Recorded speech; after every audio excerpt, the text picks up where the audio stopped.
Hello guys, this is Crazy Dragon Chan. If you don't know me, you may recognize me from the PA Fish and Tanks. They came and did a fish rescue for me. Before I moved, they took my fish and tank and everything. Well, I moved down south now in South Carolina and having trouble finding the tank I want to fit in the house that we have. But I always have wanted a bearded dragon. So I'm going to start making videos about my own personal bearded dragon setup and everything going through with that. So we'll start off with the initial setup that I have going on here. This is a sorry while I get adjusted. This is a 20-gallon long reptile tank terrarium that I got from, I believe it was Petco. You can also get these at PetSmart.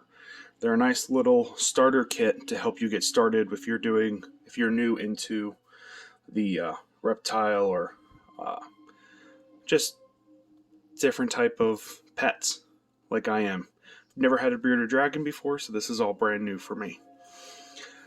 So it was nice because what it came with the 20-gallon long tank that has the built-in screen top that if I were to take pin 1 and pin 2 out there in the safety holes, I can then slide the whole screen out and then put it back in just to help keep it so that way when the lizard gets up or you yourself personally don't accidentally open it up so they can get out and escape.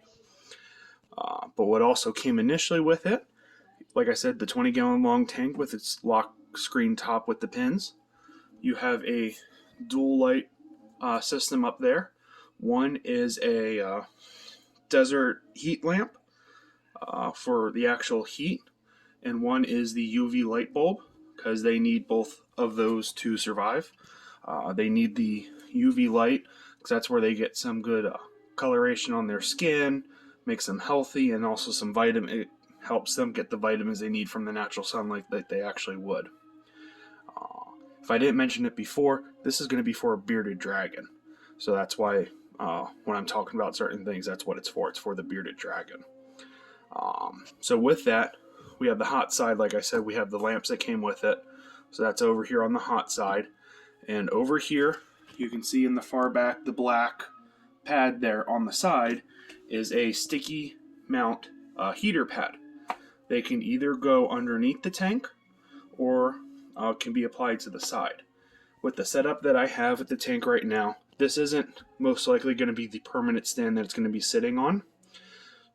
So I don't want to damage anything with having the heat down below it.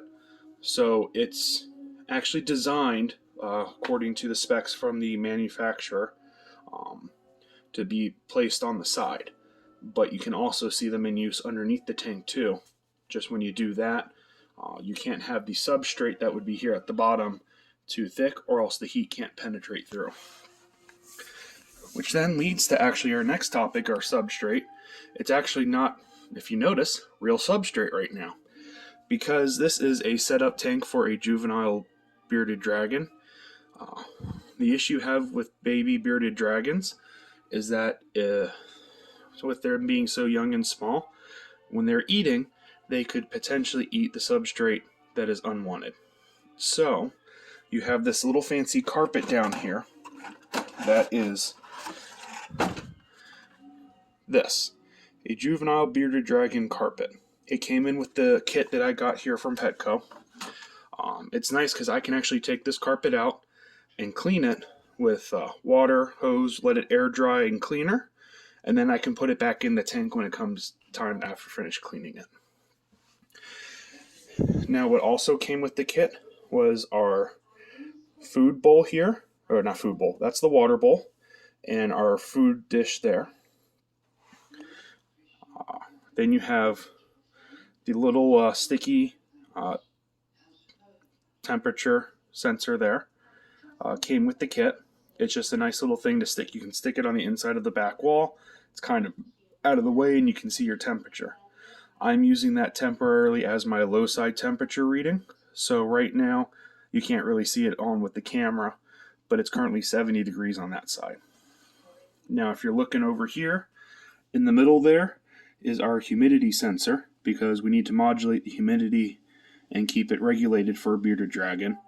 Typically, they like it on average between 20 to 30% humidity.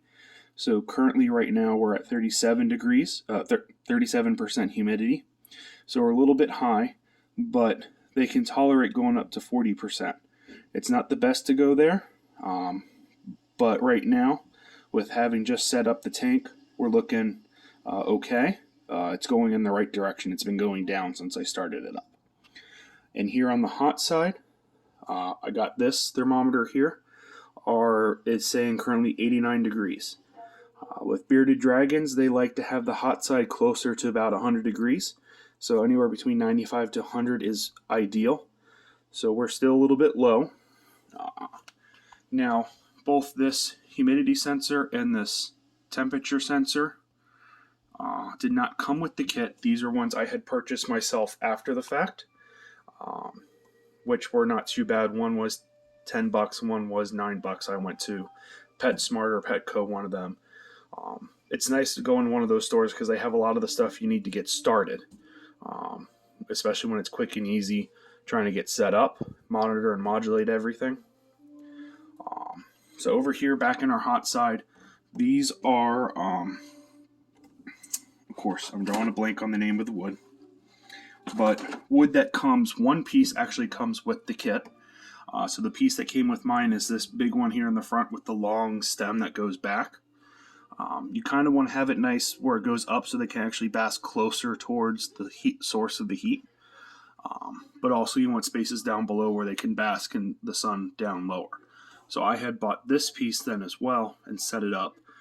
I don't think I have it all set up perfectly how I would like it yet, but just trying to get started. I think what I'll do is I'll get a piece of rock from my old aquarium that's a piece of slate. Might stick it up somewhere there on the side coming down as like a nice little way to climb up to those the tree and rocks. From the rock to the trees there.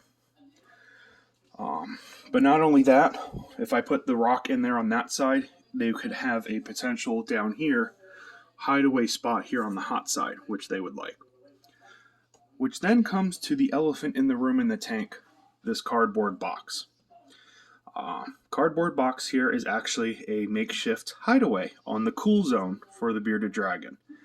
I find, this is getting, a little pricey to get started up. I was able to get a sale price here on this kit to get started. But when you're doing anything first and brand new, it's a very expensive bit to get started. That, and this is for a juvenile. Don't want to go and pay the money for a juvenile size hideout that will only last maybe about a year and a half. So I got a small enough piece of cardboard box. I cut the top off. I cut a little entryway side there, so that way he can climb in. I think what I'll do is on that side there, I might cut another small hole out in the future. I haven't decided yet. But on the other side and the back side, I also cut small viewing ports. Not that he can walk through there, but if he's in there and say I have it oriented a different way, I can look in there and I can see him coming through it.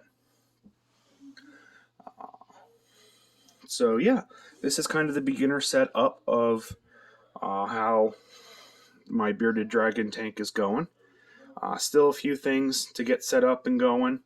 Ideally, I think I want to get, instead of the sticky thermometer tape there, I want to get another one like I have over here on the high side, and so that way I can have a better accurate reading. I have my cool zone temperature, my high zone temperature over here, and then in the middle I have my humidity to help me regulate it. Am having issues. I've had this on all day today. I turned it on at about 7 o'clock this morning. It's currently right around 7 o'clock at night. With the research I've done, like I said, I'm brand new to this hobby. So having a bearded dragon, I've been doing research. They like, on average, 10 to 12 hours of daylight during the day. So right now we're at our end long of 12 hours, and our high side has only gotten up to 89 degrees Fahrenheit. Now what I am going to do tonight to test, because the heater pad will always stay on, I'm going to turn off this lamp here. Comes with switches for both the heater lamp and the heater lamp side and the UV light bulb side. I'm going to turn both of those off tonight, and we're going to see how well it can, just the heater pad here, will retain heat in the tank. Because having it started up from ice cold, I think it was about 67 this morning when I first turned it on. So wanted to see if maybe that was the issue, we're just having trouble getting up. But if not, I'm going to have to increase the watt size of the heater bulb, which in the juvenile tank is currently a 75 watt heating basking bulb. So I might have to increase it to 100, but we'll save that for a video for another day. But yeah, so this is the basic setup for my bearded dragon tank starting up. And this is important to do it like this, much like if you're familiar with how the fish tank setup works. You have to get the fish tank up and running and cycling and going through its cycle before you can even get the fish set up in there. Same concept here. If you have the tank too cold, your bearded dragon is going to do much of nothing and be lethargic and have some health issues. So we're going through the process of setting it up, making sure it's warm and good to go. Well, I've rambled on long enough now. I hope you've enjoyed this. I will continue to make videos about my progress and the joy of having a bearded dragon, the ups and downs and the learning curves. And hopefully in the next video, we'll have some new stuff and new knowledge to be passed on. Thank you very much, and keep lizard on. I don't know if that's going to stick.